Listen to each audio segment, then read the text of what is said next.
राम राम। अगर कोई हमसे पूछेगा कि किसी भी एक एग्ज़ाम को निकालने के लिए एक चीज़ बता दो क्या ज़रूरी है, हम बस इतना ही कहेंगे, वो है डिसिप्लिन। देखो क्या होता है, प्यार से समझना मेरे भाई। और बहुत सारे वीडियोस हमसे पढ़ाई के ऊपर अभी लाएंगे क्योंकि बाकी के वीडियो क्रिएट करने के लिए टाइम नहीं है, तो हम इस चीज़ पे ज़रूर बता सकते हैं जिसके बारे में हम 3-4 साल से ऑलरेडी स्टडी कर रहे हैं। देखो क्या है कि जो भी इस समय पढ़ाई कर रहे हैं, जो लोग भी, चाहे वो नीट की तैयारी कर रहे हो, चाहे वो आईआईटी की तैयारी कर रहे हो, चाहे वो तैयारी कर रहे हो एसएससी की, यूपीएससी की, कोई स्टेट एग्ज़ाम हो, कोई भी एग्ज़ाम हो, इंडिया में किसी भी लेवल का कोई भी एग्ज़ाम हो, जो लोग भी तैयारी कर रहे हैं, मेरी बात मानो या ना मानो, बट रियलिटी इसमें उतनी ही है जितनी तुम्हें नौकरी चाहिए, उतनी रियलिटी है। अगर तुम्हें किसी भी एग्ज़ाम को क्रैक करना है और एक सिंगल चीज़ अगर तुम्हें मैटर करनी चाहिए या फिर तुम्हारी पढ़ाई में एक डिफरेंस क्रिएट करेगी या तुम्हारा सिलेक्शन कराएगी, वो है डिसिप्लिन। डिसिप्लिन जिसके अंदर आ गया उसका सिलेक्शन कोई नहीं रोक सकता है। इस बात को हम जहाँ कहोगे वहाँ लिख देंगे और कोई भी इसको गलत प्रूव करके दिखा दे।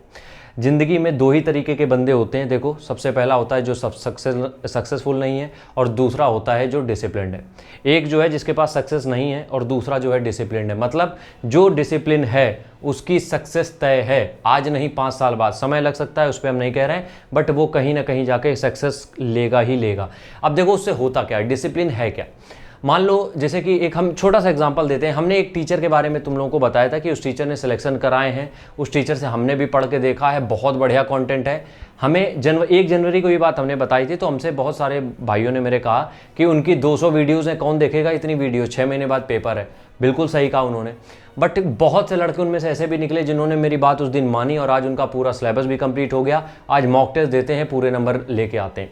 ठीक है, तो इसका मतलब क्या हुआ, वही एक दिन वो उन लोगों ने शुरुआत कर दी थी और डेली सिर्फ एक लेक्चर देख रहे थे। ठीक है, कभी 2 देख लिए, कभी 3 देख लिए, उनका सिलेबस पूरा हो गया, उनकी तैयारी पूरी हो गई। और वहीं जो एक्सक्यूज हमें दे गया पहले ही दिन में, उसने भी अपने आप को डिमोटिवेट कर लिया और आज आगे 0 पे बैठा है। आज हमसे पूछ रहा है कि भैया फिर से हम तैयारी कैसे चालू करें। ठीक है, तो इस चीज़ को समझना पड़ेगा कि अगर आप डिसिप्लिन्ड हो सकता है डायरेक्शन गलत हो जाए। ध्यान से समझना, डिसिप्लिन्ड हो, किसी चीज़ पे आप काम कर रहे हो सकता है आपकी डायरेक्शन गलत हो, मतलब कि जिस रास्ते पे आपको काम करना है वो रास्ता आपको मिल ही ना रहा हो, किसी और रास्ते से वहाँ पहुँच रहे हो, बट पहुँचोगे जरूर। अगर डिसिप्लिन हो पहुँचोगे जरूर।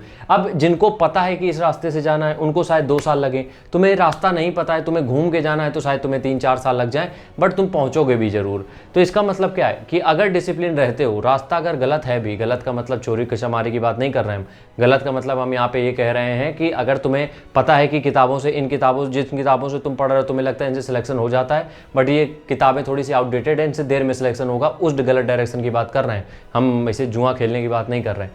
तो अगर तुम्हारे पास डिसिप्लिन है तो डायरेक्शन भी अपने आप सही हो ही जाएगी, आज नहीं तो 4 साल बाद। लेकिन डिसिप्लिन हो तो कहीं ना कहीं कुछ बेहतर हो जाएगा। इसलिए अपनी पूरी जर्नी में डिसिप्लिन यार जरूर रहो, क्योंकि डिसिप्लिन ही तुम्हें कहीं पहुंचाएगा। राम राम, जय हिंद।